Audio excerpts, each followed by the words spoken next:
Boa tarde, livrojantes. Hoje estamos reunidos novamente no podcast delas. Hoje temos como convidada Sabrina. Hoje só teremos a Laís apresentando.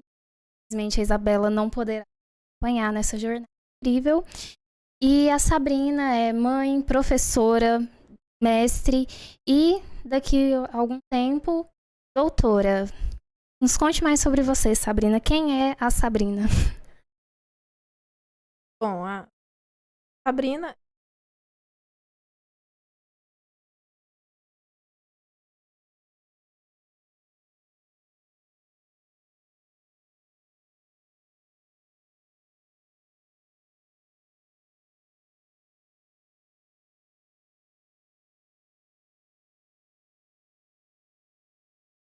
Vou falar mais perto. Melhorou agora? Bom, a Sabrina é professora de física, no estado de Tocantins, escola que chama Centro de Ensino. Mãe de três filhos. Ah, Tá arrumando mais não um? quero mais. 23, casada, da dona Rita, do senhor. Pessoa que aprende todo dia, procura aprender novas. Ser melhor do que eu fui, a nossa evoluir.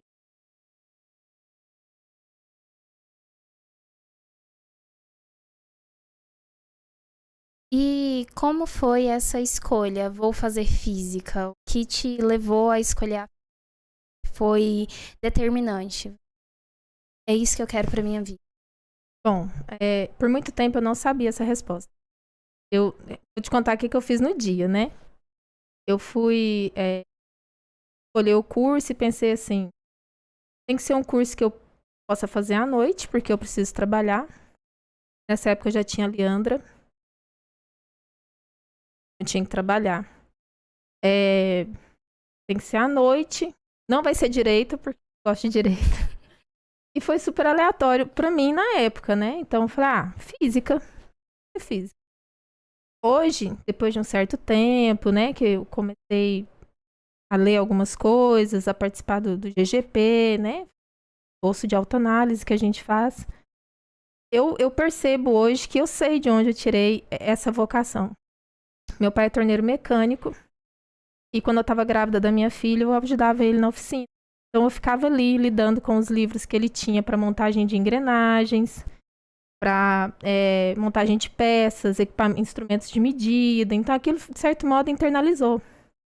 E o fato de ser professora da minha mãe. A minha mãe foi professora, alfabetizou todos os filhos. Naquela época era normalista, né? E esse trato com ensinar o outro, a preocupação com ensinar o outro, de mostrar como pode ser, né, as coisas, cuidado, eu puxei. E como foi pra você esse momento? Você decidiu porque na época foi uma questão também das opções que você tinha, porque infelizmente no sistema de ensino superior no Brasil a gente ainda tem uma dificuldade muito grande de inserir pessoas de classe mais baixa que precisam trabalhar e, enfim, essas pessoas elas ficam abandonadas porque, por exemplo, a maioria dos cursos aqui na UFG mesmo são integrais. Então, uma pessoa que já tem filhos, por exemplo, ou que precisa trabalhar para ajudar em casa ou que sustenta a casa, tem uma dificuldade muito maior porque tem menos opções. Você fica restrito ao que tem disponível no período noturno ou matutino e vespertino. Como foi essa questão para você de vou fazer física? Você teve muita gente que falou, física não é para mulher, por exemplo, fazer ciência não é coisa de mulher. Teve quem disse pra mim que não era coisa de mulher. Teve quem disse pra mim que eu ia ficar doida. Não faz isso, porque eu conheci uma mulher que começou a fazer física em Goiânia e ela enlouqueceu. Eu já vi falar também. Nossa, filha, você é tão bonita pra fazer física. Então, coisas que a gente escuta e que a seguir. Outra coisa que também foi muito falado na época, mas professor? Vai ser professora. Isso também acaba motivando aquele que realmente... Eu não tinha escolha. Naquela época eu não tinha... morava em Goiânia já, trabalhava, então eu tinha que acordar às 5 da manhã. Trabalhava em Cal... Aí trabalhava até às 6 da tarde, correndo pra vir pra cá. Aí estudava até às 10, chegava em casa 11h30 da noite, estava em Campinas. E estudava até 2 da manhã e dormia pra acordar às 5 de novo. Porque senão eu não tinha condições de me formar, nem cuidar da minha filha, nem ajudar os meus pais. Que foram quem me ajudou cuidando dela no período que eu estava aqui. Você tocou nesse ponto vai ser professora. Eu acho também interessante porque você escolheu a docência. Mas também teve em algum que você falou assim, quero trabalhar com pesquisa, porque eu acho que é muito comum, pelo menos eu vejo, em relação a algumas mulheres que eu conheço que fazem bacharelado e que querem seguir a carreira científica, querem estar na universidade e muitas vezes escutam: mas você já tá nessa área, mulher para fazer isso, a única opção que tem é ser professora. Reduzem a isso. Você chegou a passar por isso? Questionar: eu vou para docência, eu sigo a carreira acadêmica, vou trabalhar com pesquisa, e chegar a ouvir esse tipo de coisa, por exemplo? Não, o que eu ouvi, basicamente, assim, você não vai dar conta. Não, termina a sua graduação. Vai dar aula, porque eu segui. Tem filho, trabalhar. Um dia você vai casar, porque a mulher ela é criada para casar. Infelizmente. E você não vai dar conta. Isso as pessoas me falavam. Em casa, não. Em casa, minha mãe falou: se você quiser eu. Ela me criou realmente para conquistar as coisas. Então, escutar, eu escutei. Era para ficar só na minha graduação e final, porque eu não daria conta das outras coisas que realmente errado.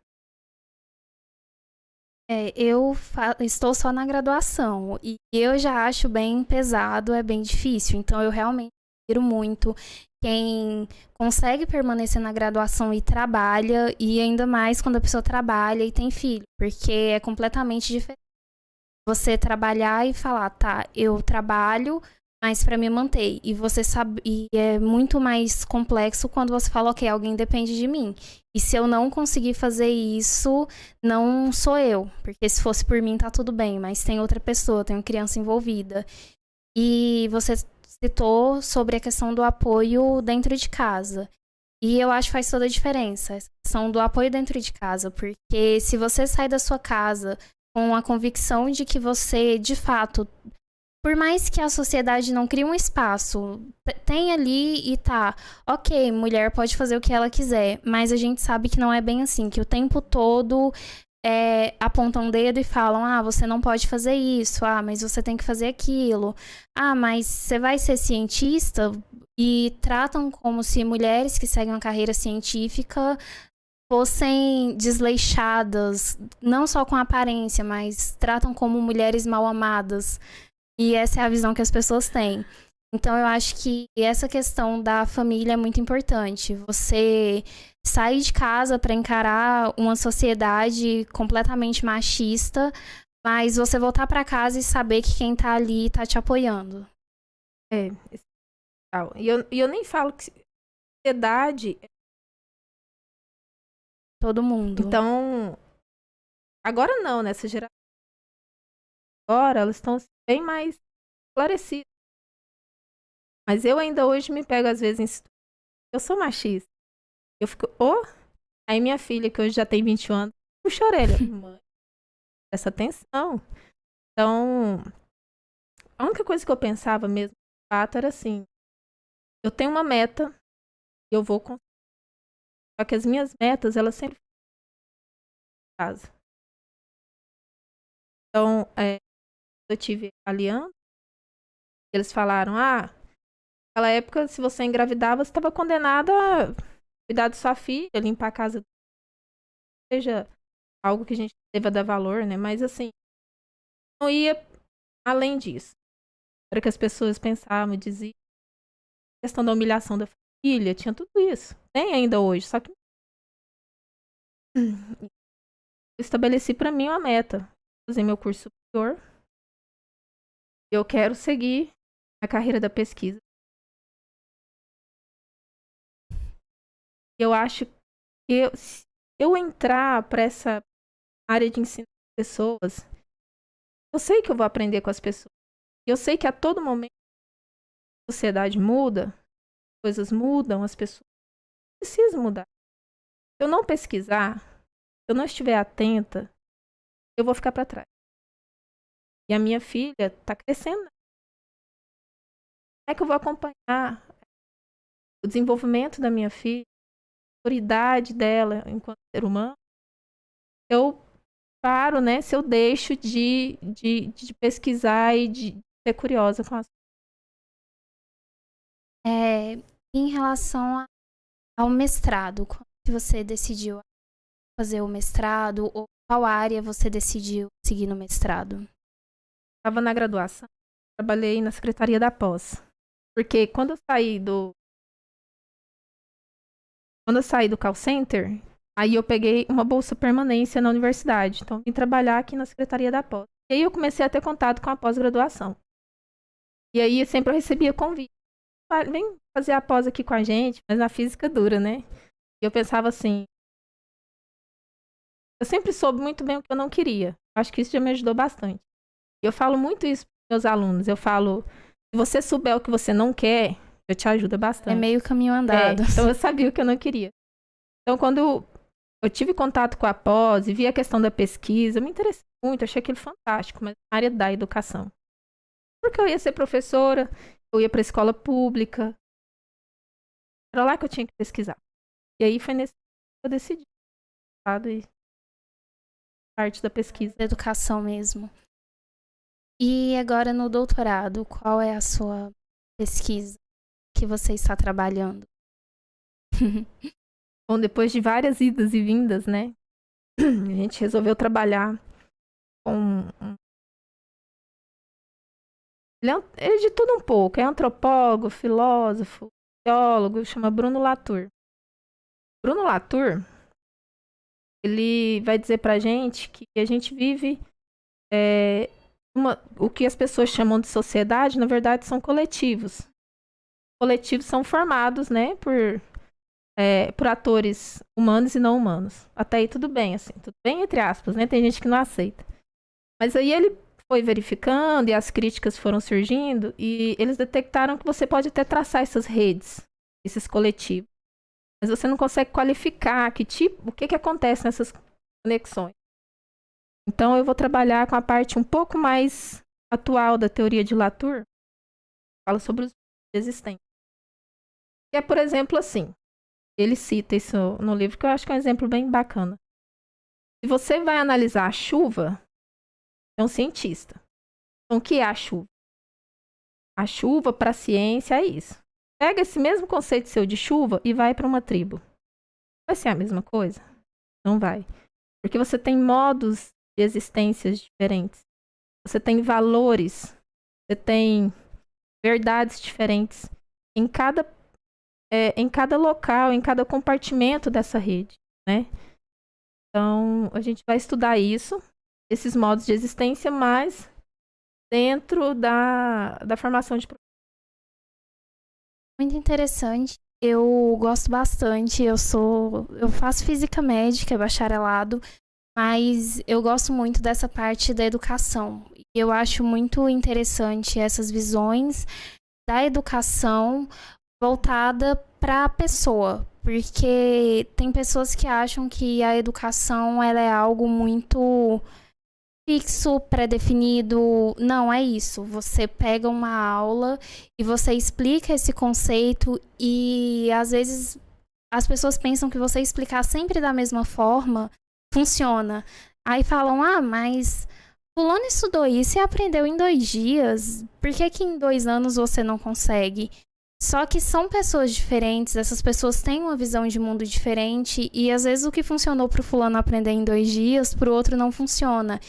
E então eu sempre acho muito interessante quando você tem essas pesquisas e quando você tem autores que tratam a educação como uma relação humana e que tratam de forma diferente para pessoas diferentes e vivências diferentes. Porque não dá para você pegar uma criança que, sei lá, cresceu tendo uma educação voltada para uma visão científica, por exemplo. Essa criança, até ela chegar na universidade, ela já tá muito mais com um pensamento mais científico, no geral.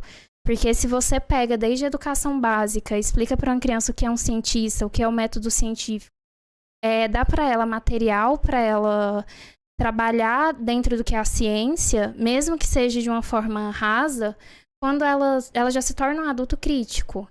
E aí você não pode pegar essa criança e comparar com uma que nem sabe o que é ciência, com a criança que cresceu praticamente sem modelo algum científico, sabe? Interessante. E assim, quando a gente chega na sala de aula, você falou do plano de aula, né? Você faz um plano de aula. Aí você chega na sala para dar aula, esse plano de aula vai alcançar 5 alunos numa sala com 40.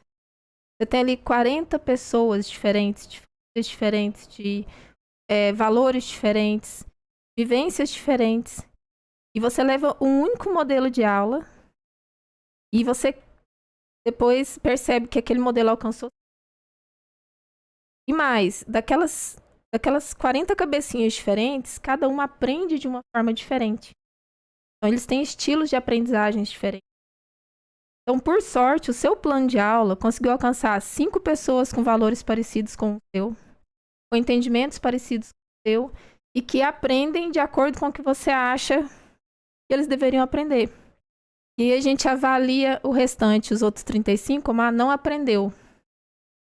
Então, a gente tem muita coisa para descobrir ainda em sala de aula.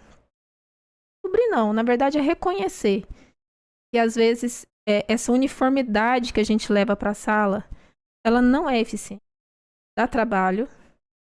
É mais fácil você taxar o aluno de diferente, dar uma nota baixa, reprovado, que você fazer 5, 6 planos de aulas diferentes. Realmente eu reconheço que é um esforço muito grande. Mas são coisas que a gente precisa ir reconhecer. As pesquisas em educação.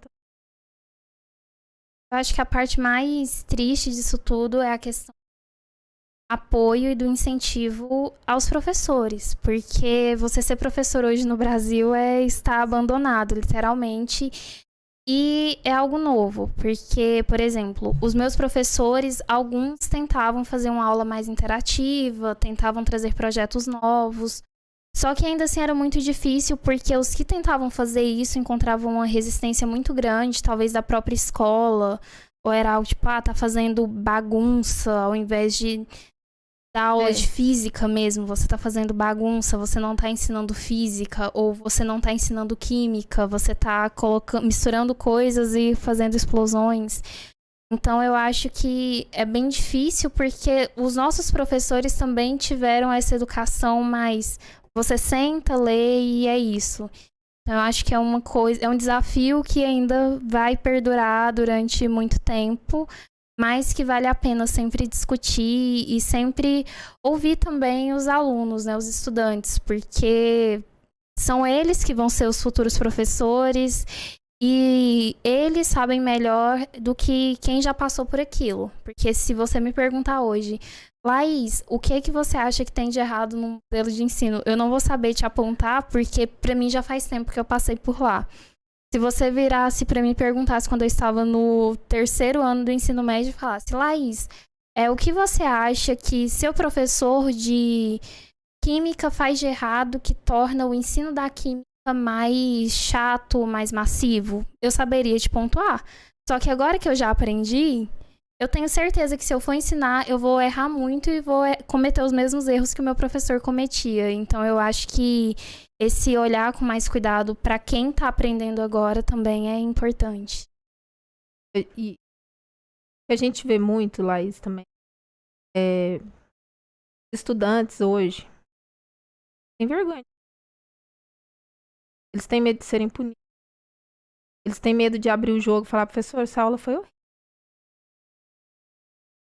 Uma coisa que a gente tem que dar essa liberdade e receber esse feedback do aluno com naturalidade. a gente ia conseguir estruturar melhor as coisas. Aprende muito com o estudante. A minha filha, ela sofreu muito nesse sentido, porque adolescente você sabe como é que é, né? Você passou por ali agorinha, né? E às vezes ela já vinha com as artimanhas dela, eu já sabia o que ia acontecer, porque eu convivo com adolescente todos os dias.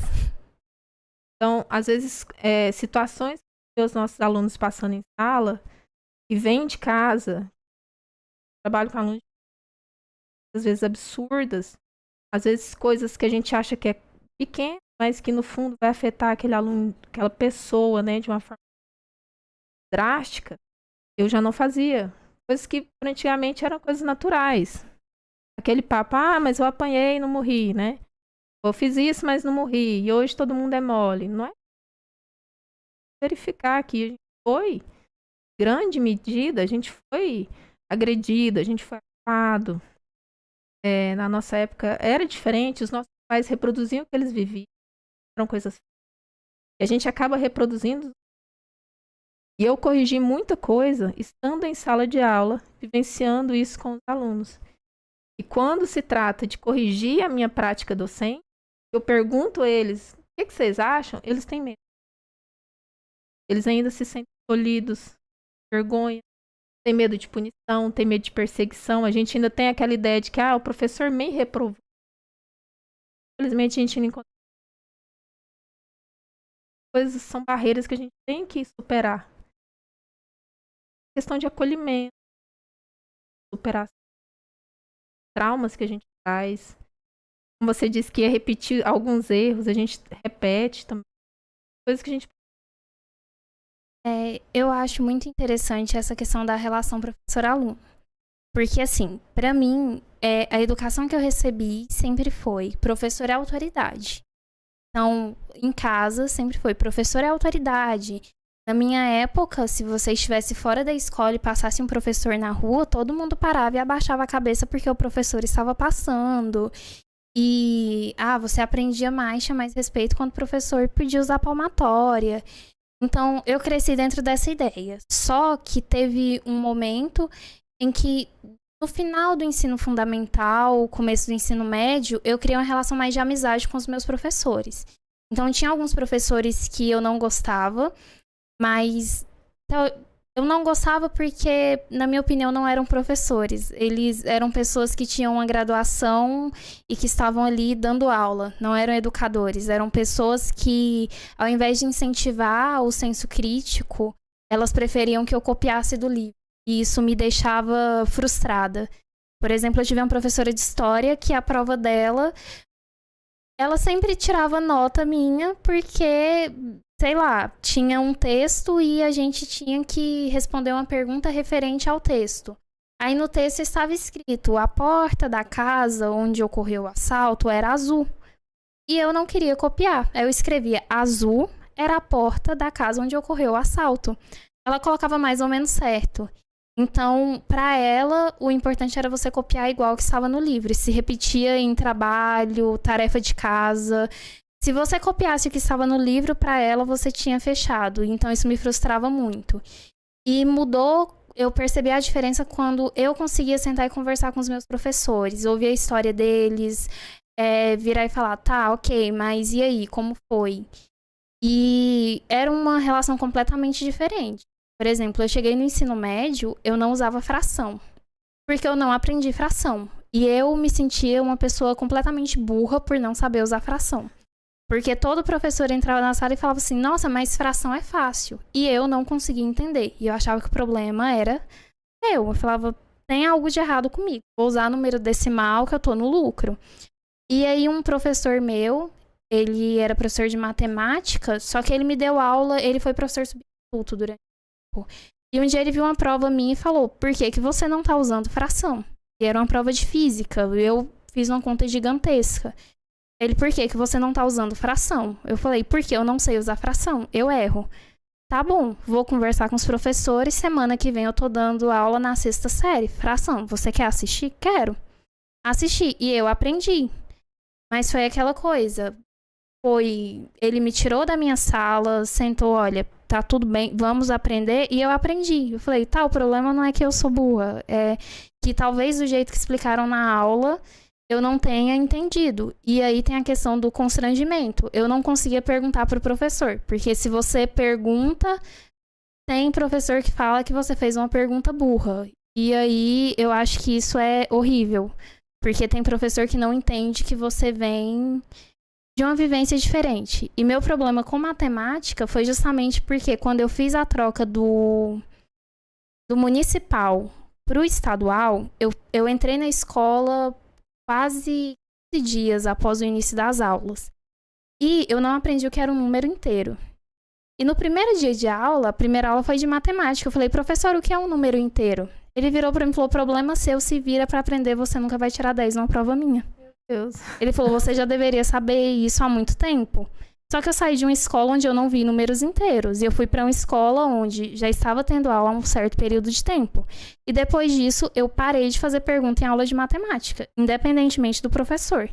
E eu fui voltar a ter essa troca de fazer pergunta em aula no ensino médio, quando eu comecei a conviver com os professores fora de sala de aula. E assim, a gente tem que ter em mente, tem tempo para você aprender.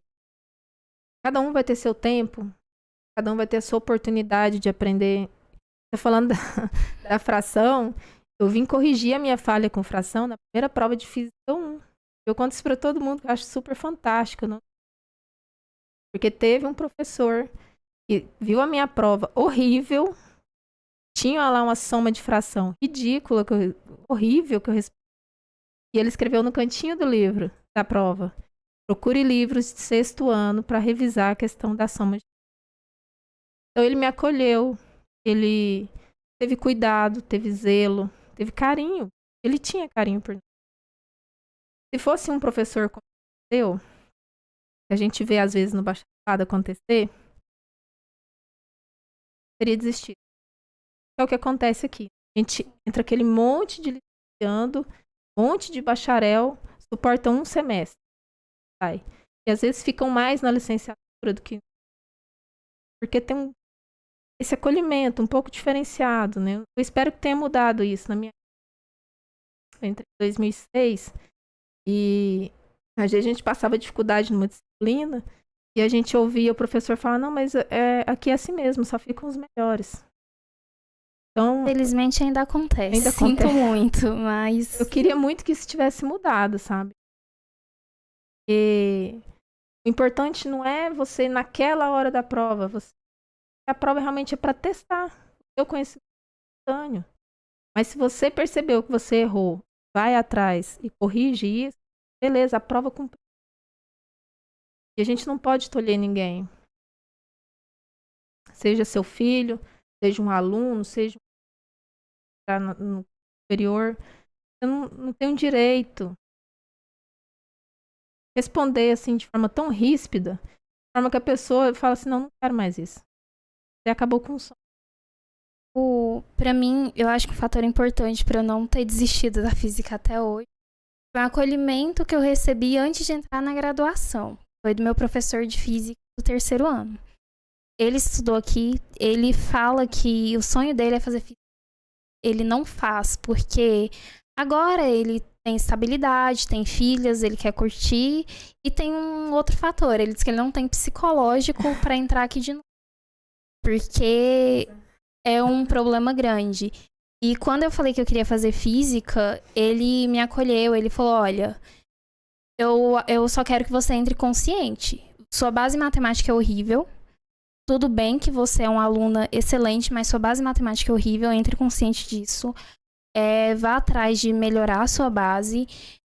Vai ser difícil. Não entre achando que você vai formar em 5 anos, porque para você formar em 5 anos, você vai ter que desistir de tudo da sua vida e inclusive da sua saúde, porque não vai ser legal.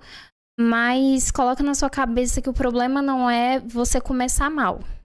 A questão é que quando você sair, você tem que sair bem. Você tem que sair com uma carga de conhecimento que você não tinha quando você entrou.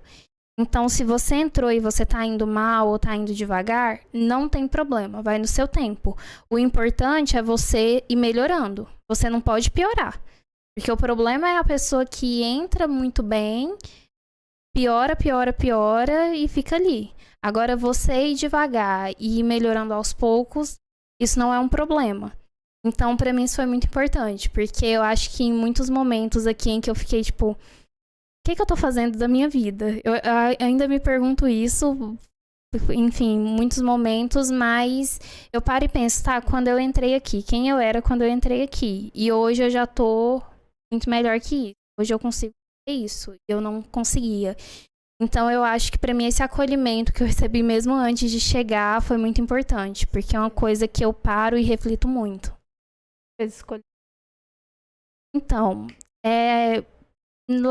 eu sempre gostei de ciência. Eu acho que os desenhos, o que eu assistia sempre tinha algo sobre ciência e eu gostava de compartilhar essas informações. Eu era criança chata que assistia De Onde É Que Vem e ficava. Você sabia que o primeiro palito de fósforo foi feito com urina fermentada? Meu Deus. E que a caixa de fósforo não deveria ser caixa de fósforo porque o fósforo está no palito? Eu era essa criança.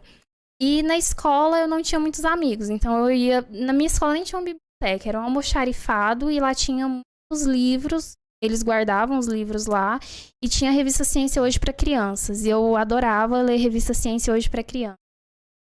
E aí teve a questão de que na escola eu estudei sobre o césio, e eu fiquei tipo, nossa, radiação mata, radiação é algo ruim. E depois meu avô teve câncer e ele precisou fazer radioterapia.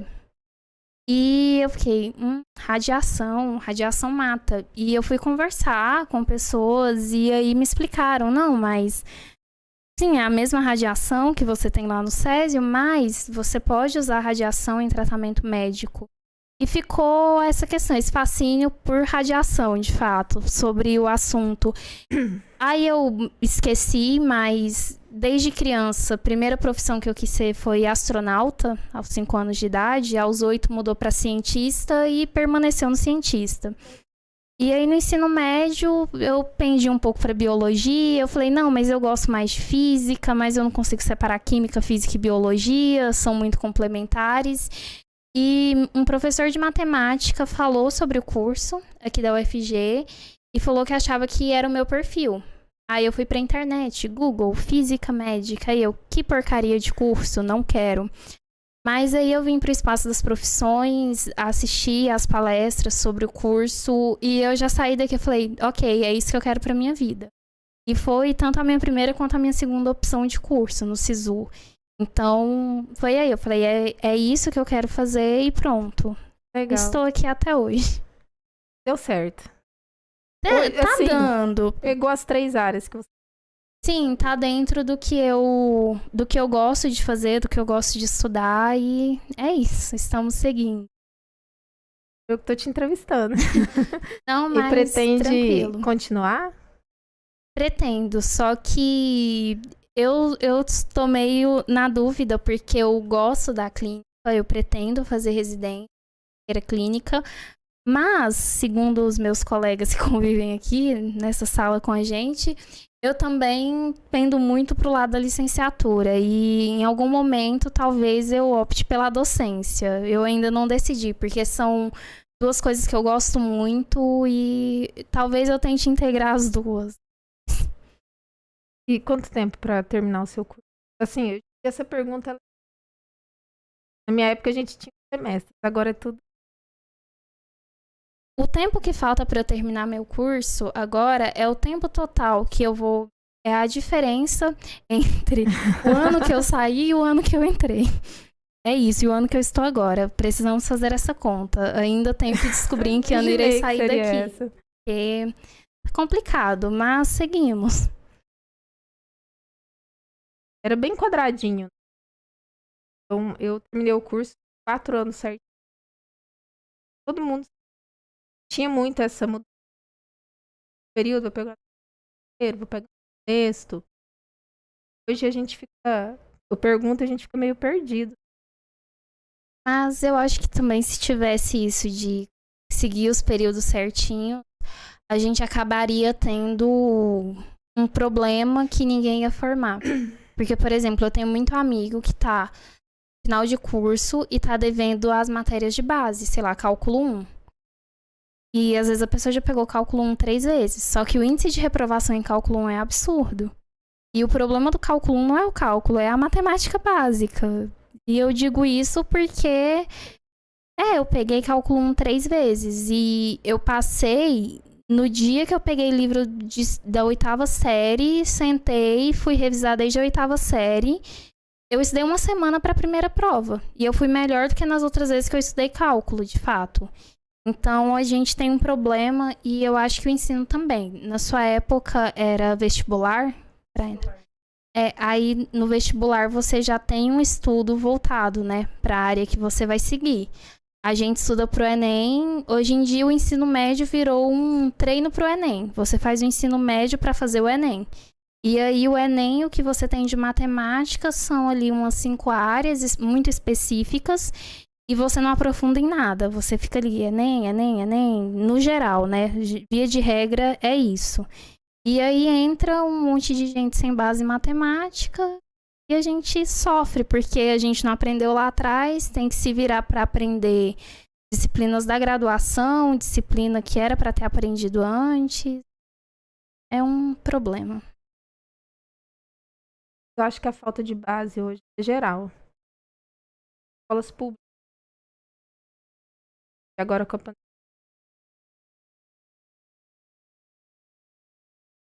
Só que dizem que ficou muito deficiente.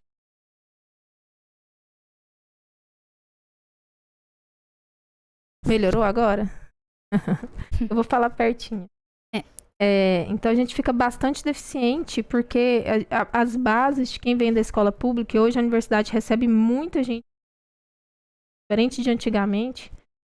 Então é uma coisa a se repensar. Esses dias, o professor meu estava comentando sobre o quanto o desempenho dos estudantes universitários reduziu desde que se implementou a política de cotas. E, de fato, se tem dados que comprovam isso. E aí, enfim, levantou o questionamento, que seria uma forma de desprezar os alunos que entram por cota. Não, eu acho que isso é uma coisa pra gente olhar para essa parcela de alunos e falar, tá, por quê? Por que que os alunos que entram por cota, no geral, praticamente todos, estão reduzindo, não estão tendo um desempenho bom? Porque se é uma grande parcela que tem essa dificuldade... que tem essa dificuldade, isso demonstra que o problema não é o aluno, é o sistema. Essa pessoa, ela tá tendo uma dificuldade que não deveria ter. E aí eu acho que não seria nenhum argumento contra a cota, seria um argumento a favor.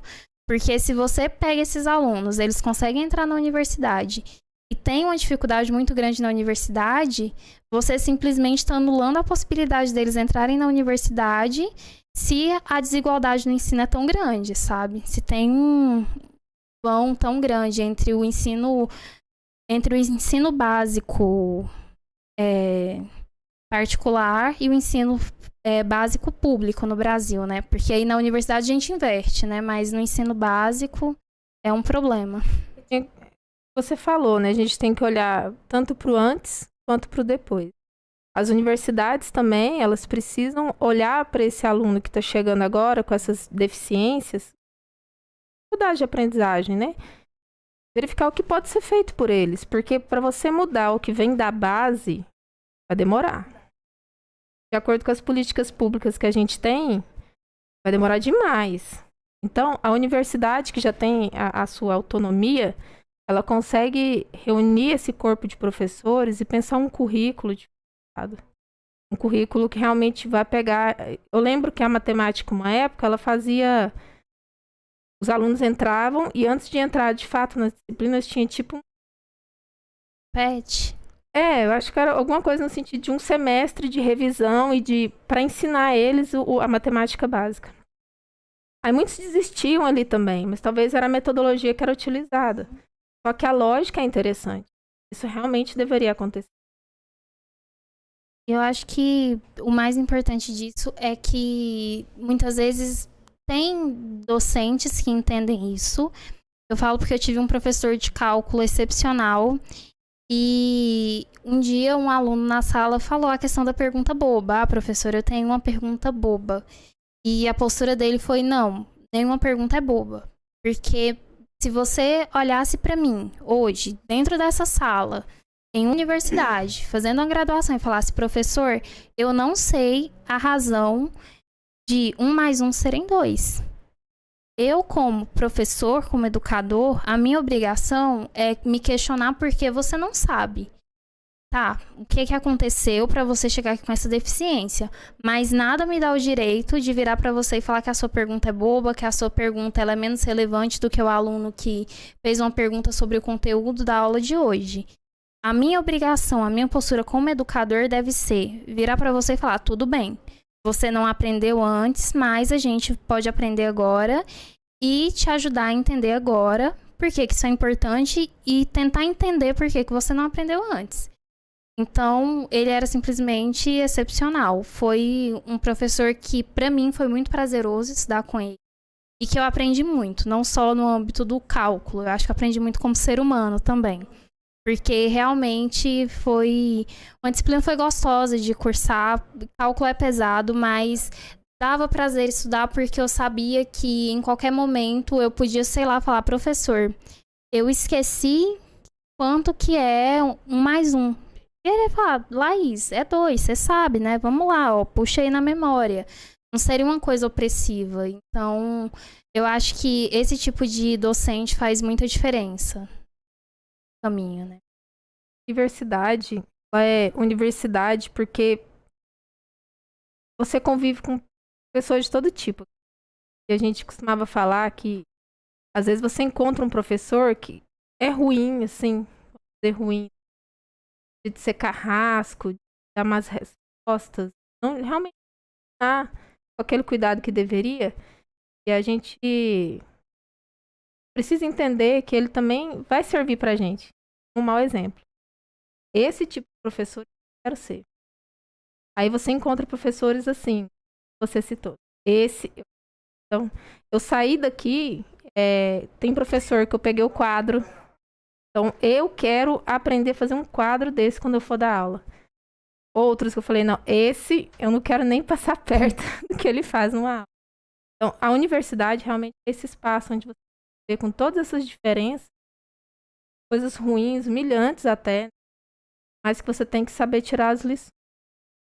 E a Sabrina mãe, como que ela lida com tudo isso? Com 3 crianças dentro de casa, cuidando de casa, preocupando com o filho, conciliando com graduação, mestrado, doutorado, aula, lidando com adolescente. Mas como eu te disse, a escola me ajudou bastante. Até hoje ela tem fazendo. E ela me deixa sem dormir. Hoje eu tava falando pra ela que se ela chega em casa e não fala: mãe, eu tô em casa, eu não durmo. Então a Sabrina mãe. Aí eu tenho mais 2, um de 6 e outro de 4. Se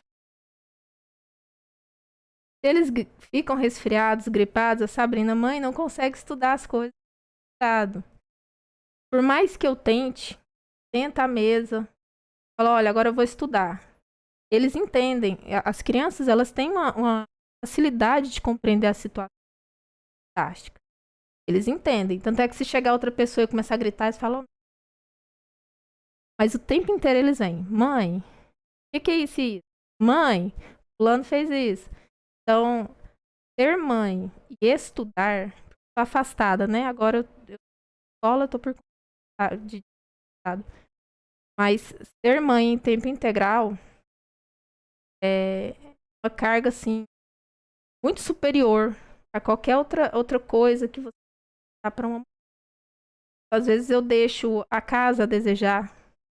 Eu também não vou dar conta. A gente, enquanto mulher, a gente tem que ter esses limites.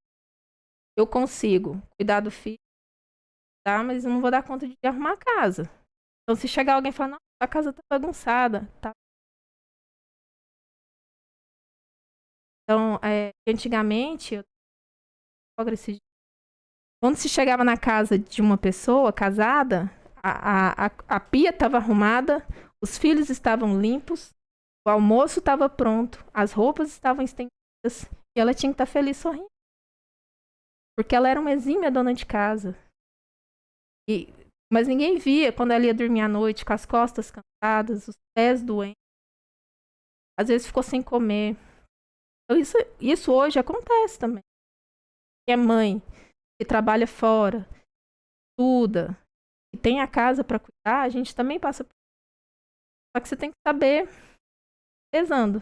Porque você não pode abandonar. O que a gente vê hoje? A gente vê mulheres abandonando a carreira. A gente vê mulheres abandonando os estudos. Às vezes tem mulher até que abandona. E aí, o que a gente vê, né? Tá criticando a carga mental. Tô dizendo que isso é o correto. Faria. Mas a carga mental que a gente suporta lá é grande demais. Depois que você tem filho, não é mais só a Sabrina.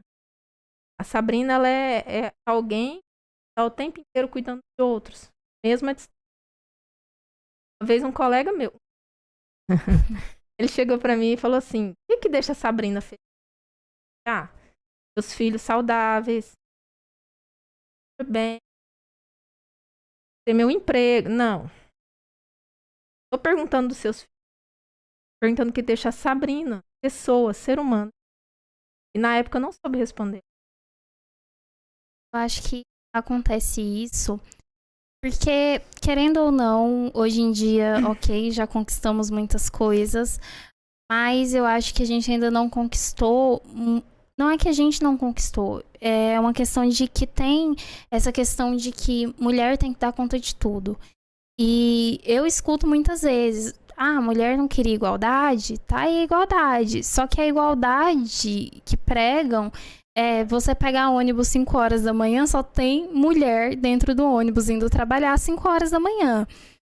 E é uma igualdade que pregam para o mercado de trabalho. Ah, ok, uma mulher, então, vocês querem igualdade, vão ser cobradas tanto quanto homens.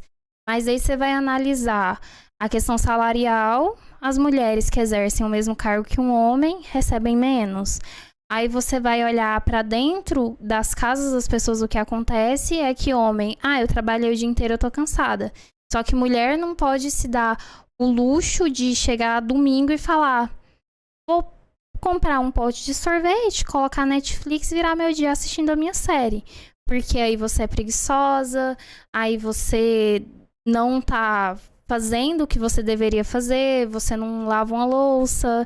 E é uma questão muito complicada. E, além disso, gostaria de saber se você teve esse problema, essa questão de... no mercado, dentro da graduação e tudo mais, essa questão de sentir um certo preconceito em relação a você ser mãe. Porque, no geral, o que eu observo, pelo menos, é que geralmente mulheres que são mães têm uma dificuldade muito maior. Porque as pessoas enxergam do jeito que geralmente responsabilidade de filho fica só por conta da mãe. E aí você tem um risco muito maior de ter uma pessoa que não tá centrada no trabalho por conta disso. Sabe o que é engraçado? Na educação não é muito assim. Na educação eles já entendem, pelo menos na minha... A mulher é mãe e ela, por mais que ela esteja ali executando as atividades dela, se o filho dela precisar de alguma coisa, ela vai. Não sei se é na minha escola, né? Vou pontuar. Não sei se só na minha escola, mas sempre que eu precisei, ele precisa de alguma coisa, não pode ir. A gente segura. Na educação, na minha realidade, isso acontece, assim. Só que a gente já percebe coisas diferentes, por exemplo. Você tem uma atividade para fazer durante a pandemia. E aí foi tudo online, tudo remoto. Aí a mulher tá aqui trabalhando, participando de uma reunião, o filho correndo aqui atrás, né? Aí você desliga o áudio, menino, para com isso, volta, né? E aí quando eu desculpa, é o menino, não, tudo bem, a gente entende, não sei. Aí quando é o homem participando, os filhos têm que estar calados, ele vai se excluir, ficar num cantinho do quarto, porque não pode. Então, assim, a gente nunca vai ter, pelo menos até agora, a gente não teve condições de desenvolver o que a gente vai desenvolver. aquilo porque a gente é mãe. Então eles já entendem. Ela não vai conseguir doar 100% do tempo dela nessa reunião. Ela tem que cuidar dos filhos. Ou, se acontecer alguma coisa, que se você está em aula na escola e a diretora lá da escola do seu filho ligou, ela pode sair porque ela tem filho. Só que depois você tem que voltar e fazer todas as atividades que você tinha que ter feito. Porque naquele momento eles deixaram você sair para socorrer. Deixa de fazer. E a gente tem que cuidar dos filhos. Então, ainda fica essa carga, esse olhar sobre a mulher. Eu acho que isso não vai sair, acabar tão cedo. Infelizmente, né? Eu acho que é um problema aí que as próximas gerações vão ter que lidar. Tá mudando, mas eu acho que ainda demora um pouco, porque... Reunião de pais, e quando tem reunião de escola, hoje eu já vejo muito mais pais em reunião. Pelo menos na sala dos meus filhos, às vezes vão mais homens do que mulheres. Eu acho bacana, sabe? Mas eu entendo que a mulher não foi porque ela tá trabalhando. Então, e aí, às vezes, a mulher é julgada porque não cuida do filho, ela fica trabalhando. Mas a mulher que sai para trabalhar, infelizmente, ela tem uma escolha. Ou ela realmente vai abdicar da criação de delegar isso para outras pessoas, ou ela vai ficar em casa e ter que sobreviver do que o marido dá para ela. Dependendo do esposo, né?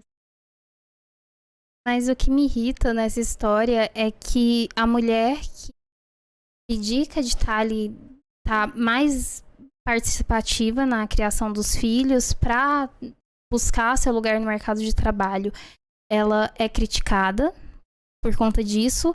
Só que quando você pega uma mulher que fala, eu escolhi ser dona de casa, o meu sonho era ser mãe e cuidar dos meus filhos, essa mulher também é criticada porque ela é folgada e ela quer viver às custas de homem e ela é oportunista. O problema é ser mulher. O problema é esse, é existir como mulher nesse mundo. Eu acho que a questão é essa. E entra outra questão. O núcleo familiar, né?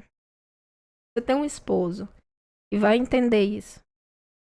Vai participar, o acordo, sabe? O acordo tem que ser ali dentro. Então, se você e seu esposo decidiu que você vai ficar em casa e cuidar das crianças, tá tudo bem, perfeito. A sogra pode falar, o irmão pode falar, a mãe pode falar. Importa aquele núcleo familiar sólido, é isso que vai dar até para as crianças sólida de caráter, sabe? Agora, você fica assim receptiva, né, aberta a todas as críticas que vierem de fora. E acho que isso é muito do que a gente fica assim, né? E eu falo, eu quero ser um pouquinho homem nesse sentido, que homem isso, depois né, uma coisa de cada vez. Eu acho que a gente tem que parar um pouco de ser tão assim receptiva para as coisas e se concentrar naquilo que é meta de vida pra gente. Então, eu tenho. Bacana. Nossos projetos de vida, eles são comuns. Então, a gente vai fazer isso, depois isso. O mundo tá acabando lá fora. Podem falar, eu nem sei o que estão falando, porque realmente não vai me importar. Mas o que a gente consolidou e definiu meta de vida para a família, faz. E aí que tá o cuidado da mulher, verificar se essa meta de vida tem algo de abusivo. Caso não tem. Sabe que tem. Infelizmente. A educação da menina, né, da mulher. Esse tipo de... Pra também não receber tanta crítica e ficar jogando nas costas. A gente tem que ter essa autonomia.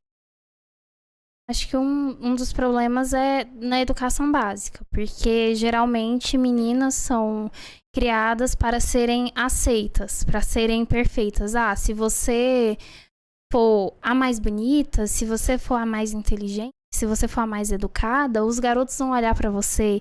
Então, a gente cresce com isso e é muito difícil você romper com isso, porque você tá recebendo informações desse jeito o tempo todo. O tempo todo, não adianta. Por exemplo, comigo aconteceu, teve uma época, sei lá, 8º, 9º ano, Eu me vestia de uma forma que eu não gostava, eu me portava de uma forma que eu não gostava. Eu falo, eu com 12, 13 anos, eu tinha uns 20 batons diferentes. Hoje em dia eu não tenho nenhum batom, porque eu não uso, eu não gosto. Mas naquela época eu tinha e eu usava porque eu precisava daquilo para ser aceita. Eu precisava daquilo porque senão eu não estaria à altura, eu não estaria apta a estar em certos lugares ou andando com certas pessoas. E pra mim foi um choque muito grande quando eu comecei a conviver com pessoas que não eram desse jeito, que era tipo, você não gosta de salto, não usa. Eu com 13 anos eu usava salto. Hoje em dia eu não tenho nenhum, porque eu não gosto, incomoda, machuca o pé, pra mim não faz sentido. Então eu acho que é muito difícil você sair desse lugar. É difícil porque você foi criada ali. Então, pra mim, durante muito tempo, o certo era aquilo. Não interessa se uma roupa tá me apertando. O que importa é que as pessoas olham pra mim e acham que tá bonito. Ah, não interessa se eu não gosto da música B. O importante é que as pessoas sabem que eu conheço e que eu gosto daquela música porque elas gostam e eu vou ser aceita. E eu sofri muito quando eu comecei a quebrar com isso. Porque eu virei a estranha, a esquisita. Ai, mas você não gosta disso. Nossa, mas você é chata. Ai, mas você vai pra tal lugar desse jeito. O que é que as pessoas vão falar? E foi quando eu encontrei pessoas que tiveram uma criação diferente da minha. Tem uma amiga minha, Gabi, minha amiga até hoje. Genial. E a criação que ela recebeu foi uma criação eu digo feminista. Foi uma criação. Oi, ok, você é garota? Você quer brincar de carrinho? Brinca. Você quer jogar videogame? Vai jogar videogame. E quando eu conheci ela, pra mim foi muito estranho. Choque. Foi o choque, porque foi aquela coisa. Tinha aquilo de, nossa, menstruei, não posso falar menstruação. Ai, ninguém pode saber que eu estou menstruada. A Gabi era a pessoa que, a menstruação dela desceu na escola, sujou a calça, a professora, ai, você tem que tampar isso. Ela, eu tenho que tampar o quê? Todo mundo aqui sabe que eu menstruo.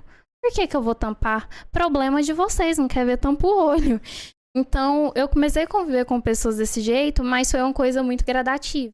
Pra mim, foi, de certa forma, dolorido. E hoje, às vezes, eu me pego pensando de uma forma machista. Eu fico, tipo, então, vamos corrigir isso daí. Então, eu acho que o principal problema é isso, sabe? Da educação básica.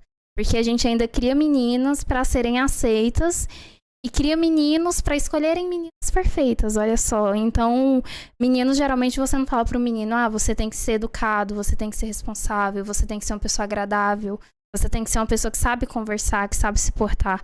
Não, você tem que ser o garanhão. E é isso. Tem mudado um pouco. Percebe, né? Mas tem muita coisa ainda Bastante. de ambiente que a gente cria da gente. Às vezes, por mais que em casa você tente fazer diferente,